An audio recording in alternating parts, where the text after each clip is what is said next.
Subscribe करें और bell दबाएं ताकि कोई खबर रह न जाए।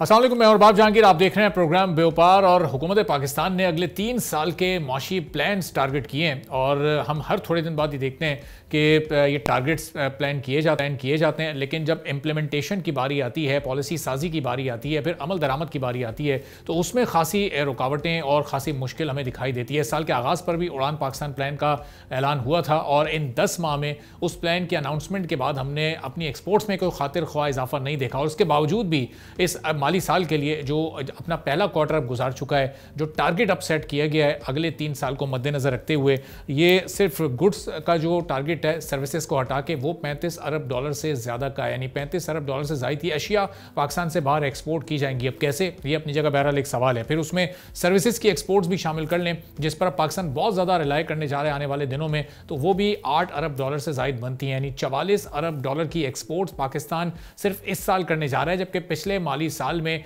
कोई 32 अरब डॉलर की एक्सपोर्ट के अराउंड पाकिस्तान का फिगर मौजूद था। तो ये कैसे मुमकिन हो सकेगा? अभी तक हम अपने ट्रेड डेफिसिट को रेमिटेंसेस के जरिए कवर अप करते आ रहे हैं। पिछले साल हमने रिकॉर्ड रेमिटेंसेस देखी, तो इस साल अब मजीद एक्सपेक्ट पाकिस्तानी गवर्नमेंट ने कर लिया है कि 44 से 45 अरब डॉलर की ये रेमिटेंसेस पाकिस्तान को मौसूल होंगी, जिससे फिर ट्रेड डेफिसिट को मैनेज किया जाएगा। इंपोर्ट बिल हमारा ज़ाहिर मुस्तकिल बुनियाद पर बढ़ता रहता है, चूँकि जो हमारी एक्सपोर्ट है वो इम्पोर्ट लेड एक्सपोर्ट है। तो अब इस इम्पोर्ट को कैसे हमें कंट्रोल करना है, अपनी एक्सपोर्ट को कैसे बढ़ाना है, ये 3 साल हदफ तो बहुत दूर की बात है, पहले इस 1 साल हदफ को कैसे हासिल करना है, कौन सी पॉलिसीज चाहिए होंगी, क्या प्लान चाहिए होगा, क्या स्ट्रेटजी रिक्वायर्ड होगी, इस पर हम बात करेंगे। साहब साबिक मुशीर हैं वज़ारत ख़जाना के, हमारे साथ मौजूद हैं। खाकान साहब, बहुत शुक्रिया प्रोग्राम के लिए, आपने वक्त निकाला।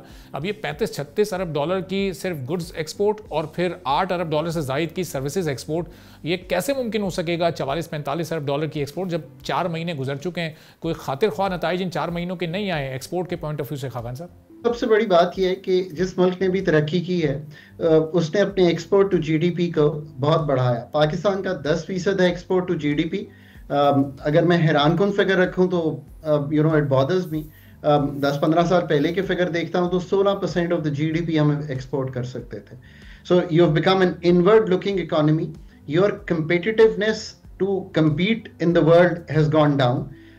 And that is the main issue. It is not your import to GDP जो 22-23-24% के इर्द गिर्द है, वो उतना बड़ा मसला है। अगर आप इर्द गिर्द के ममालिक को देखें तो 22% से लेके आई थिंक जो वियतनाम है 80-90% ऑफ इट्स इकोनॉमी जो है वो एक्सपोर्ट करता है। That is the East Asian miracle, that's the Chinese miracle, that's what India and Bangladesh have also done. So ये तो बात बिल्कुल क्लियर हो गई।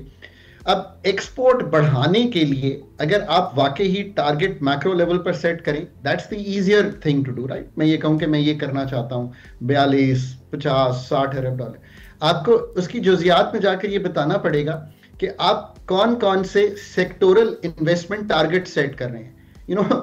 ये जो मुल्क जिन्होंने ये एक्सपोर्ट किए हैं वो 30 से 35% अपने जीडीपी का इन्वेस्ट कर रहे थे इन ममालिक में। ये कॉमन थीम है, ये सबसे पहली चीज है। पाकिस्तान का 13.8% है इन्वेस्टमेंट टू जीडीपी रेशियो। सो किसी भी चीज को आगे ले जाने के लिए ये नंबर 1 चीज है। नंबर 2, आपको ये बताना पड़ेगा कि आप प्रोडक्टिविटी लेवल्स कैसे चेंज करेंगे। पैदावारी सलाहियत ही बढ़ानी है ना। 1 + 1 cannot be 2, it has to be much beyond 2, जैसे इकोनॉमिक्स में कहते हैं। उसमें हम जब ग्रोथ का फॉर्मूला देखते हैं तो वो जो इंस्टीट्यूशनल फ्रेमवर्क है, फ्रिक्शनलेस इकोनॉमी, मतलब ये है ना प्रोडक्टिविटी के, उसका क्या मतलब है कि कारोबार करना आसान कैसे होगा। ये हैं वो चीजें जो पैदावारी सलाहियत को इम्पैक्ट करती। एनर्जी एफिशिएंसी कैसे आएगी, ये हमने जरूर किया इस दफा कि एक अच्छी बात है कि हमने कहा 22 रुपए में बिजली देंगे अगर आप पिछली दफा से ज्यादा के यूनिट्स इस्तेमाल करेंगे। That's a good way to think about it. पर पूरा एनर्जी सेक्टर का रिफॉर्म करके, अब गैस तो चूंकि महंगी की है तो एक तरफ से वो बड़ी है कैप्टिव में कीमत, बट वो कैप्टिव वाले जो हैं वो शिफ्ट नहीं किए। मैंने कई दफा कहा था they will never shift on to the grid, they will go and do something else. Bagasse से बना लें, सोलर लगा लें, जो मर्जी कर लें, so they will move there. फिर exchange rate and trade policy are the most important ingredients. आप ये याद रखिए कि आपने एक्सचेंज रेट को कभी भी, जिसे कहते हैं ना, वेल रेगुलेटेड मार्केट पे नहीं छोड़ा। हमेशा उसमें एडमिनिस्ट्रेटिव भी इंटरवेंशंस हमने की हैं और दूसरा, हम ये समझते हैं कि a stronger exchange rate shows a good economy. It's the other way. A good economy ultimately manages your exchange rate because फरावानी हो जाती है हार्ड करेंसी की आपके मुल्क में. So वो पॉलिसी अभी भी मैं समझता हूं कि जो पाकिस्तान का रियल इफेक्टिव एक्सचेंज रेट, वो 100 से ऊपर चला गया है. तो you have to think about your exchange rate regime. State bank has to really take care of this. Trade policy framework वो क्या होगा आखिर आपका. फिर जो इन्वेस्ट करना है लॉजिस्टिक्स में, मैंने शुरू में ही कहा था कि वो सेक्टोरल चीजें बतानी पड़ेंगी. और पाकिस्तान के ट्रेड इंफ्रास्ट्रक्चर में जब आपके घर पहुंचती है गोभी और वो चलती है फार्म से, तो 10 से 30% जाया हो जाती है. कोल्ड चेन्स का फ्रेमवर्क जो है वो उसको सपोर्ट नहीं करता. फिर मेनली आपके कारोबार हैं क्या यार मुल्क में, वो हैं आपके. अभी जो सर्वे हुआ तो 7 मिलियन कमर्शियल और इंडस्ट्रियल ऑर्गेनाइजेशंस हैं. अरबाब साहिब 90% तो SMEs हैं. उनमें से 1,74,000, ठीक है, 1,74,000 के पास फॉर्मल फाइनेंस है. पूरा कितना है? 7 मिलियन. उसमें से 90% चले 6 मिलियन है, 5 मिलियन है. 1,74,000 के पास फॉर्मल फाइनेंस है. तो वो कैसे क्रिएट होगा? और फिर न्यू मार्केट्स, चाहे वो FTAs के जरिए हों, आसियान है, अफ्रीका है, सेंट्रल एशिया है, ये सारे ट्रेड मिशंस की स्ट्रेंथनिंग जो है वो कैसी होगी.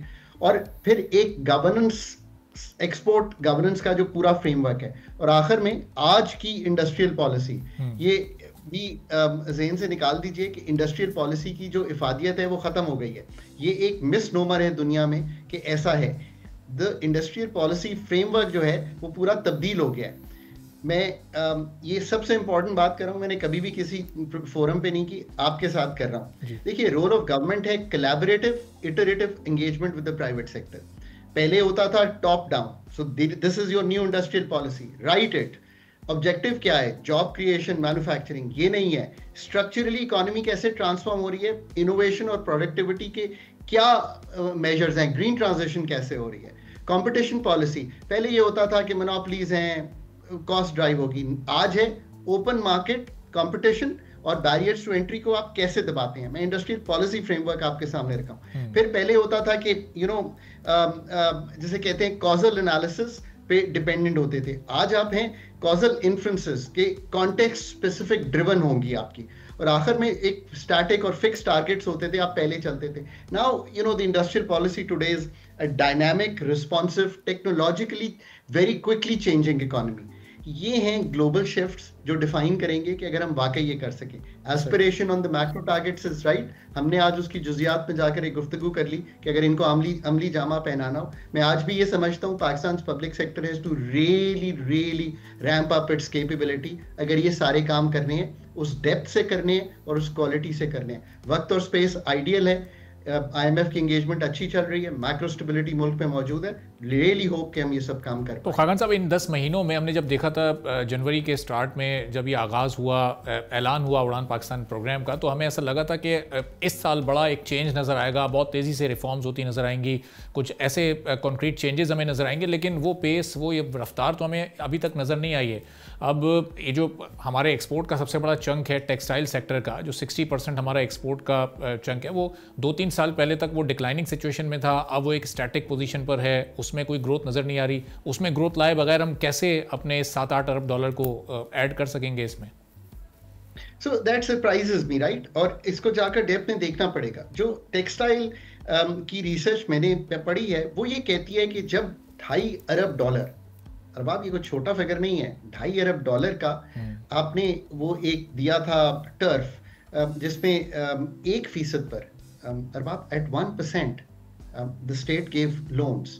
बहुत बड़ा चंक, शायद 625 इंडस्ट्रियल यूनिट्स को गया था. शायद ये नंबर सही ना हो, but that's what we heard.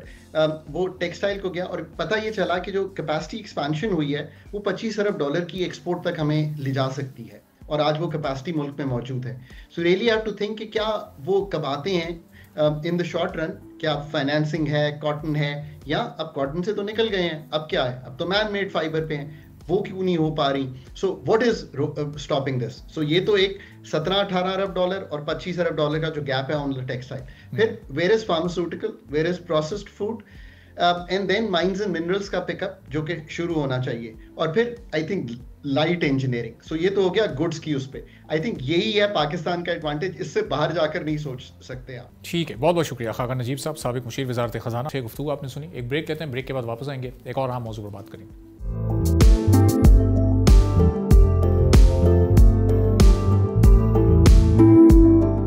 एक बार फिर आपको प्रोग्राम में खुशामदीद कहेंगे। और एफबीआर का रेवेन्यू शॉर्टफॉल अब 4 महीनों में बढ़कर 274 अरब हो चुका है। हमने गुज़िश्ता साल भी देखा था जब एक बड़ा शॉर्टफॉल साल के एंड पर मौजूद था। साल के आगाज़ पर बड़े एम्बिशियस टारगेट सेट किए जाते हैं और फिर पूरे साल उसको हासिल करने की कोशिश तो की जाती है, लेकिन जो रिफॉर्म्स दरकार हैं वो अभी भी उस तरीके से हमें होते हुए दिखाई नहीं दे रहे। सिर्फ अक्टूबर का जो शॉर्टफॉल रहा है पिछले महीने, वो 76 अरब का रहा, और अब 4 महीने जो इस फिस्कल ईयर के गुजर चुके हैं उसमें 274 अरब का ये शॉर्टफॉल मजमूई तौर पर हो चुका है। तो इस साल के टारगेट्स को भी ज़ाहिर एक बार फिर एडजस्ट करना पड़ेगा, उसको कम करना पड़ेगा।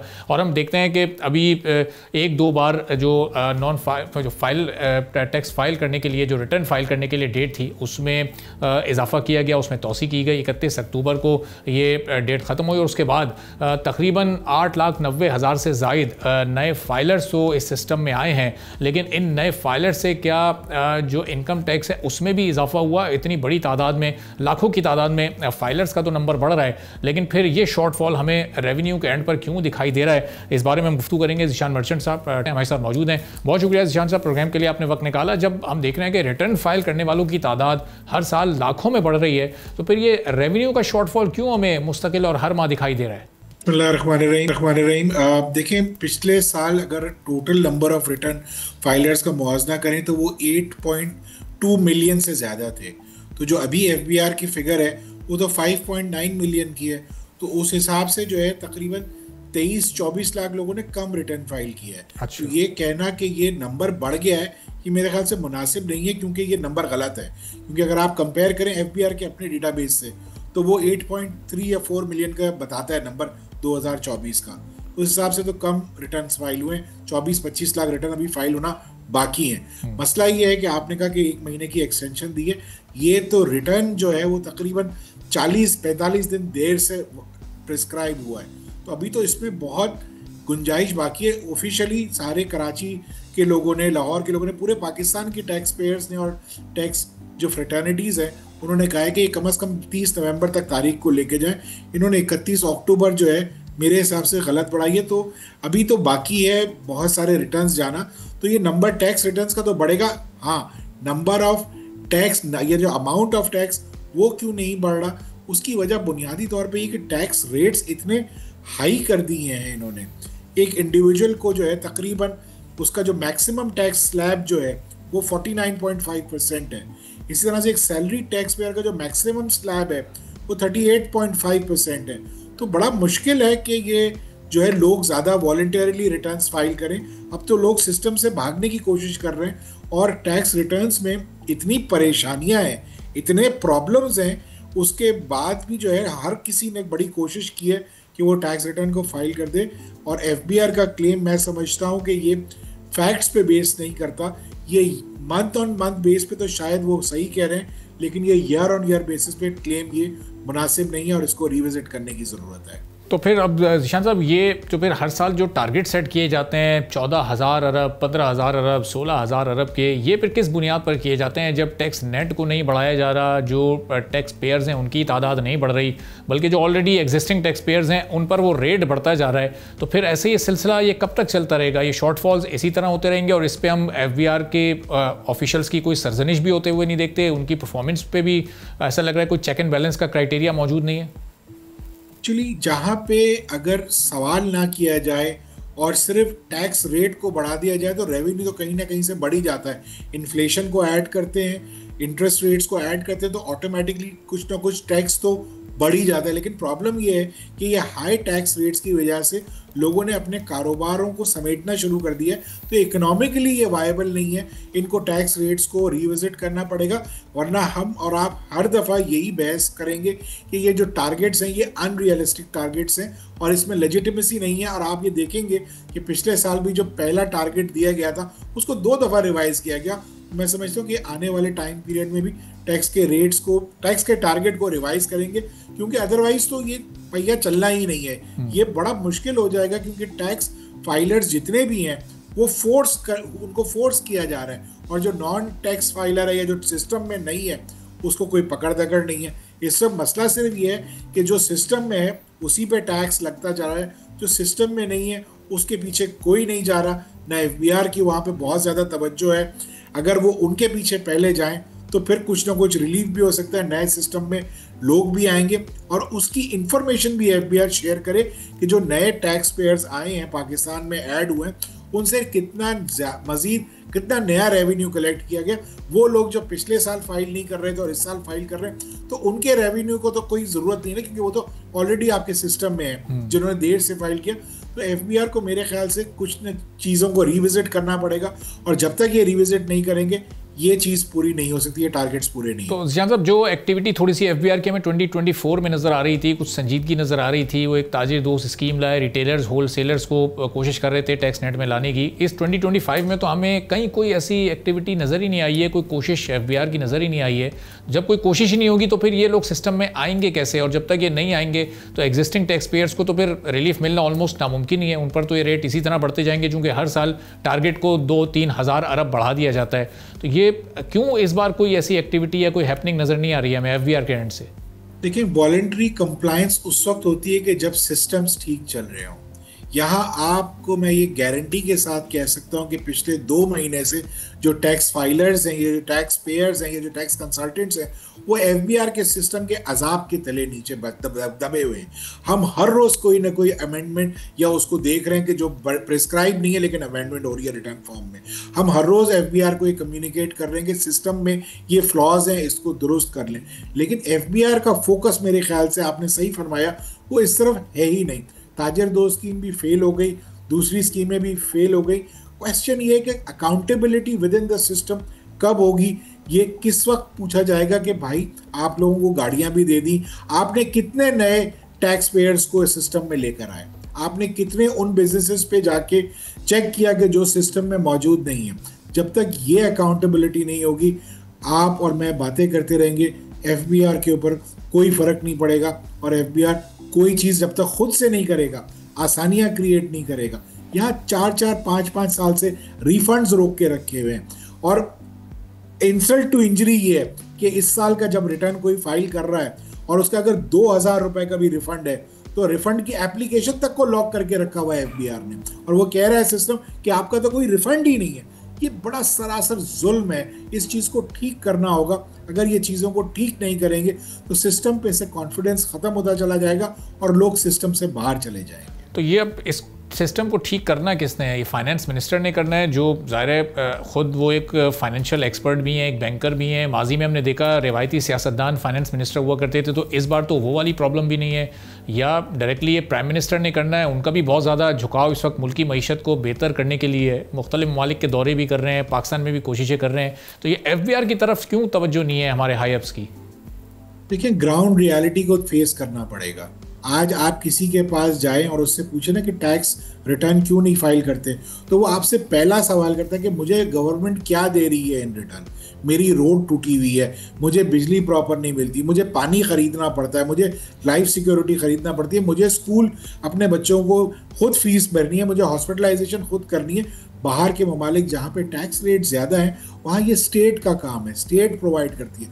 हमारे पास तो ये कोई चीज़ स्टेट नहीं प्रोवाइड करती, ये हमें खुद करना पड़ता है। तो सवाल ये है कि वो जो सिस्टम में नहीं है उसका सवाल एक जगह से सही है कि वो कहते हैं कि स्टेट मुझे क्या दे रही है, स्टेट मुझे कुछ नहीं दे रही। मैं सिस्टम में आता हूँ तो मेरा ही ऑडिट होता है, मैं सिस्टम में आता हूँ तो मुझे ही पेनल्टी लगती है, मुझ पर ही डिफॉल्ट सरचार्जेस लगते हैं, मेरे ही बैंक अकाउंट फ्रीज होते हैं। जो सिस्टम में नहीं है उसके साथ तो ये कुछ नहीं हो रहा।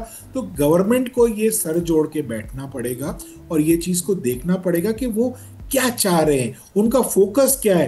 क्या इन्हीं लोगों को मजीद पीसना है जो सिस्टम में है, या नए लोगों को सिस्टम में लेके आना है, कानून को आसान करना है और सिस्टम को ठीक करना है। जो आईआरएस का सिस्टम है इस वक्त ये वायरस बना हुआ है। हम कोई टैक्स रिटर्न टाइमली फाइल नहीं कर पा रहे, कभी कोई चीज़ आउट हो जाती है, कभी कोई वर्किंग गलत हो जाती है, कभी सिस्टम चलना बंद कर देता है, कभी आईआरएस 2-2, 3-3 घंटे के लिए बैठ जाता है। इस तरीके से रिटर्न्स या इस तरह से टैक्स पेयर्स नहीं बढ़ सकते आपको इन चीज़ों को देखना पड़ेगा सीरियसली और thought process top to bottom करना पड़ेगा, एनालिसिस करना पड़ेगा कि क्या वजह है कि हम पाकिस्तान में जो है एक रिटर्न जो दिसंबर में लॉ है, लॉ ये कहता है कि दिसंबर में रिटर्न आ जानी चाहिए, वो अगस्त की 18 तारीख को रिटर्न आ रही है, जबकि जुलाई 1 से रिटर्न फाइल करने का टाइम है।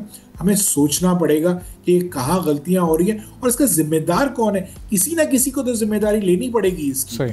इस तरह से तो नहीं हो सकता जनाब। Thank you so much sir, बहुत बहुत शुक्रिया। ज़ीशान मर्चेंट साहब हमारे साथ मौजूद थे, गुफ्तगू आपने सुनी। एक ब्रेक लेते हैं, ब्रेक के बाद वापस आएंगे, एक और अहम मौजू पर बात करेंगे।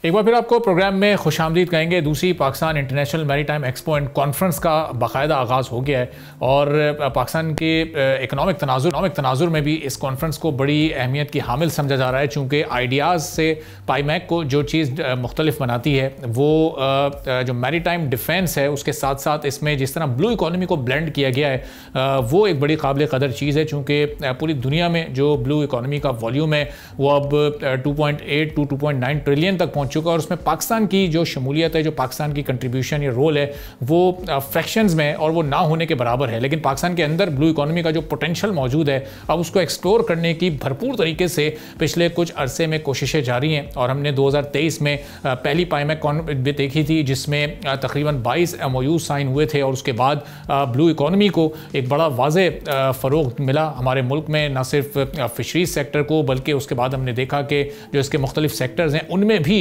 अब एक संजीदगी के साथ न सिर्फ गवर्नमेंट बल्कि मुख्तलिफ इदारे भी काम कर रहे हैं, तमाम स्टेक होल्डर्स बड़े संजीदगी के साथ इस बड़ी कॉन्फ्रेंस को करवाने में कामयाब रहे और ये कहा जा रहा है कि ये पाईमैक 2023 के एडिशन से भी ग्रैंड लेवल की साबित होगी और उसमें जो डेलीगेट्स हैं उनकी तादाद भी ज़्यादा है, जो इसमें फ़ॉरेन इन्वेस्टर्स आए उनकी भी तादाद ज़्यादा है और लोकल इन्वेस्टर का भी इसमें बहुत ज़्यादा इंटरेस्ट इस वक्त पाया जा रहा है। अब कितना एक पॉजिटिव चेंज ला सकती है ब्लू इकॉनमी में और हमारी ब्लू इकॉनमी का जो नंबर है वो कितना ऊपर जा सकता है, उसके रियल पोटेंशियल तक हम पहुंच सकते हैं या नहीं, इस पर हम बात करेंगे। वाइस एडमिरल रिटायर्ड खवार अली शाह साहब जो फॉर्मर DG नीमा है, साबिक हाई कमिश्नर है मालदीव्स के, हमारे साथ मौजूद हैं। बहुत शुक्रिया खवार साहब प्रोग्राम के लिए, आपने वक्त निकाला। अब पाईमैक 2023 हमने देखी, अब 2025 का दूसरा एडिशन जो ज़्यादा बड़े स्केल पर हो रहा है, तो इससे हम क्या उम्मीदें लगाएं, हमारी ब्लू इकॉनमी मजीद कितना ऊपर जा सकती है इसके ज़रिए? शुक्रिया, आपने ये मौका मुझे फराहम किया। मैं क्योंकि मालदीव्स में हाई कमिश्नर था पाकिस्तान का, जैसे आपको मालूम है कि मालदीव्स की जो इकॉनमी है वो सारी की सारी ब्लू इकॉनमी है, तो वहाँ पे आप इससे अंदाज़ा लगा लें कि पर कैपिटा इनकम जो है ना तकरीबन अब लगभग $20,000 के करीब पहुँच गया है सिर्फ ब्लू इकॉनमी से, और हमारा जो है वो $1,500 पर है।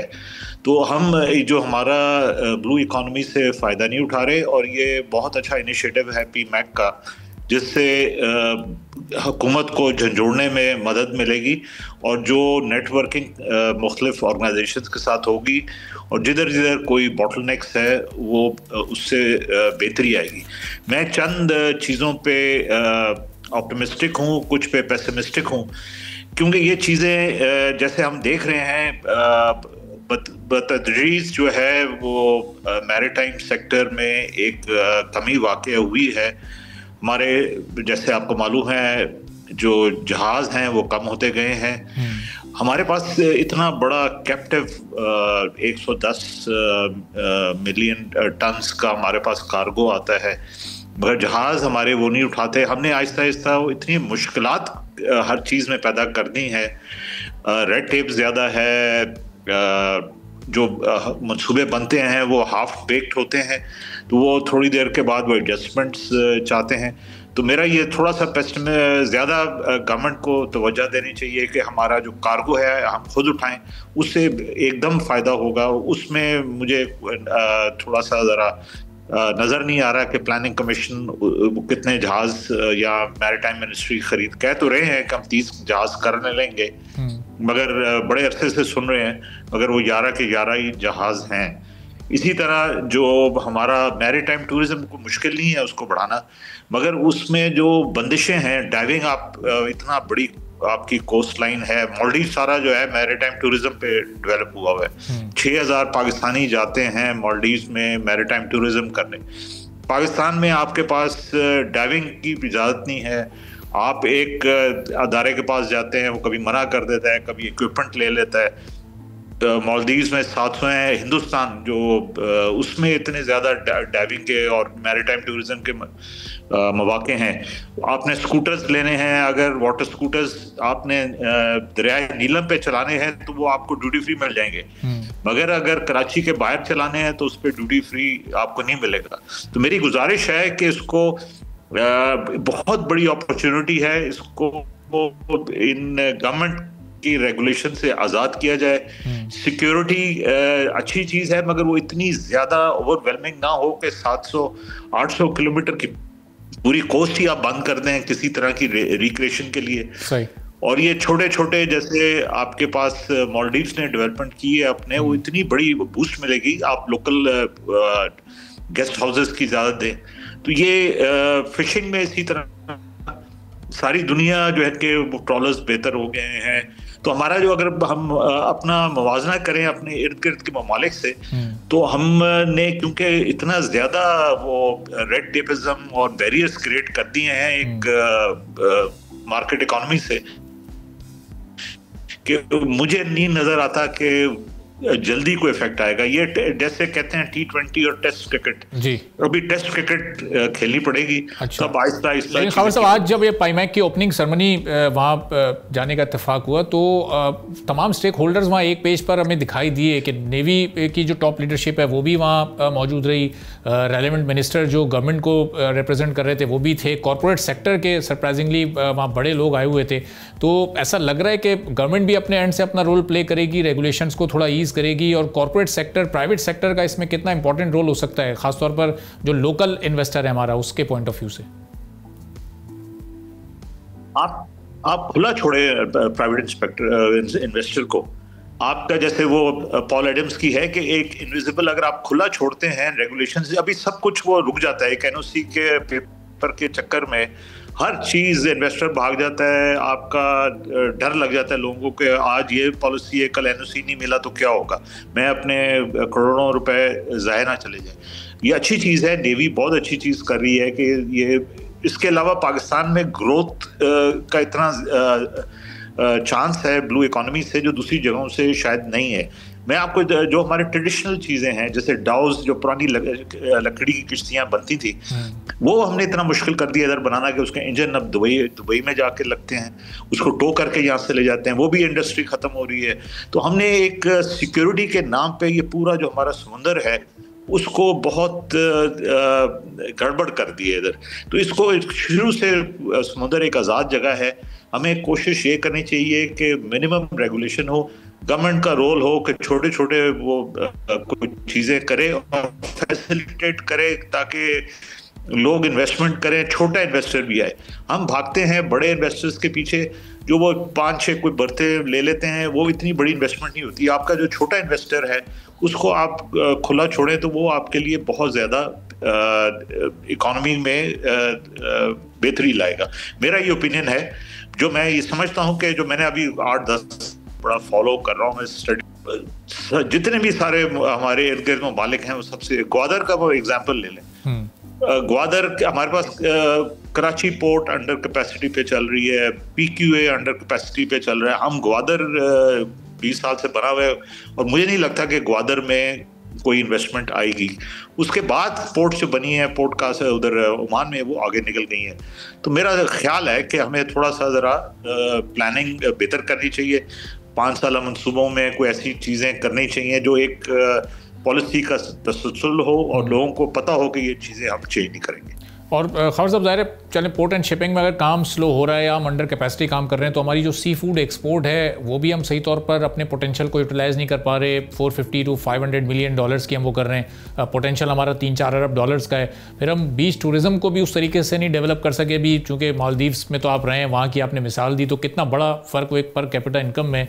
सिर्फ इन 2 सेक्टर्स को ही अगर हम फुली फोकस कर लें तो शायद हम 6-7-8 अरब डॉलर का इजाफा अपनी इकॉनमी और GDP में कर सकते हैं। ये जी बड़े आराम से कर सकते हैं। मैरीटाइम टूरिज्म में तो आपने सिर्फ वो जगह, लैंड आपके पास बेतहाशा है, आपने बस आम लोगों को इन्वेस्टमेंट का कहना है कि जी इधर गेस्ट हाउसेज आप बना दें। आप देखिएगा कि पूरा जैसे गर्मियों में सारा पाकिस्तान जाता है और उधर की लोकल इकॉनमी आप देखें ना, नॉर्दर्न एरियाज की कितनी जबरदस्त हो गई है। ये गिलगित बल्तिस्तान, वही सारे लोग सर्दियों में इधर आ जाएंगे, क्योंकि पाकिस्तान की बीचेस, मैं आपको सही कह रहा हूँ कि हमारे बीचेस मालदीव से बेहतर है। हमने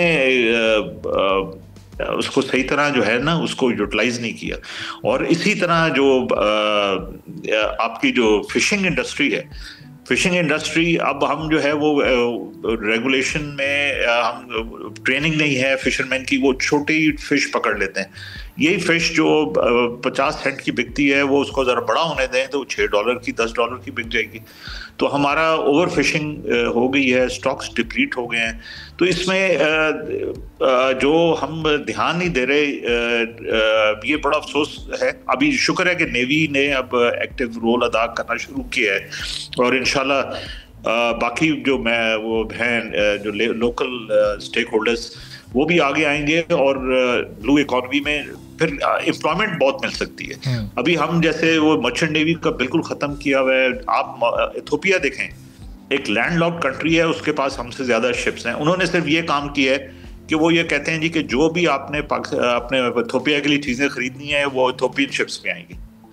तो आप ये कर दें तो आप सोचें कितने ज्यादा शिप्स हो जाएंगे, आपकी एम्प्लॉयमेंट कितनी हो जाएगी। इधर अनएम्प्लॉयमेंट यूथ आपका जो है ना इतना बढ़ जाए आपका, और आपके पास कोई किसके लिए नौकरियां नहीं है। मैरीटाइम टूरिज्म में इतनी नौकरियां निकल आएंगी। तो मेरा यही गुजारिश है हुकूमत से कि प्लानिंग वाले जब बैठते हैं 5 साल का प्लान बनाते हैं, तो उसमें जैसे अंग्रेजी में कहते हैं devil is in the details, तो जरा ज्यादा डिटेल करें और अच्छे फैसले करें ताकि हम आसपास के मुल्कों के साथ कम्पीट करके उनसे बेहतर करें। सही। खबर साहब, एक आखिरी क्वेश्चन ज़रा इसका भी आप ब्रीफली जवाब दीजिएगा। जो सी पोल्यूशन है इस वक्त खासतौर पर अर्बन एरियाज़ में, रूरल एरियाज़ के सी तो चलें, चूँकि आपने भी कहा कि हमारे बीचेस मालदीव से भी अच्छे हैं, लेकिन अर्बन एरियाज़ में हम देखते हैं इतने पोल्यूटेड सी हैं कि उसमें वो सी फूड भी अवेलेबल नहीं है 3-3, 4-4, शायद 5-5 किलोमीटर तक। तो ये इस पर भी इस वक्त फिर शहरी हुकूमतों को तवज्जो देने की ज़रूरत होगी। ये देखें ना जी, आप 400 मिलियन गैलन्स जो है ये कराची हार्बर में डंप कर रहे हैं सीवरेज का। अब आप सोचें, यही सीवरेज को अगर आप इसको प्योर कर दें, इसको सफाई कर दें, ये हांगकांग में काफ़ी मुल्कों में ये सीवरेज को इस लेवल तक साफ़ किया जाता है कि वो पीने के काबिल हो जाता है। यही कराची हार्बर था कि जब हम छोटे थे या हम नेवी में ज्वाइन किया था 1972 में, तो वो कॉइन फेंक के बच्चे ड्राइव करते थे और वो कॉइन उठा के ले आते थे। अभी आपको सीवरेज लगता है कि आप जैसे सीवरेज है, और कितने सालों से है। तो ये इसके बहुत कितना अपना मैंग्रोव्स को खराब कर रहे हैं, कोस्टल इकोनॉमी को, जो लोग बेचारे रहते हैं उधर। आप बच्चों की वो देखें कितनी मुश्किल है कि अब ऐसे पानी में रह रहे हैं जहाँ पे हर वक्त गंदगी है। तो ये आपकी बात सही है कि इसको ठीक किया जा सकता है। और कराची को कितनी सख्त पानी की जरूरत है। ये फैक्ट्रीज क्यों उसको क्लीन करके नहीं करती, या क्लीन करके उसको दोबारा रिसाइकिल क्यों नहीं करती? इतना पैसा और इतना ये पानी जाया होता है। ये भी बहुत बड़ी एक रिसोर्स आप जाया कर रहे हैं। वेस्ट वाटर मैनेजमेंट जो है ये बड़े आराम से कर सकते हैं।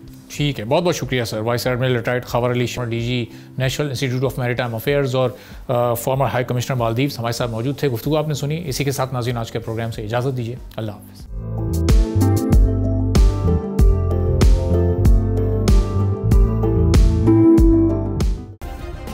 सब्सक्राइब करें और बेल दबाएं ताकि कोई खबर रह न जाए।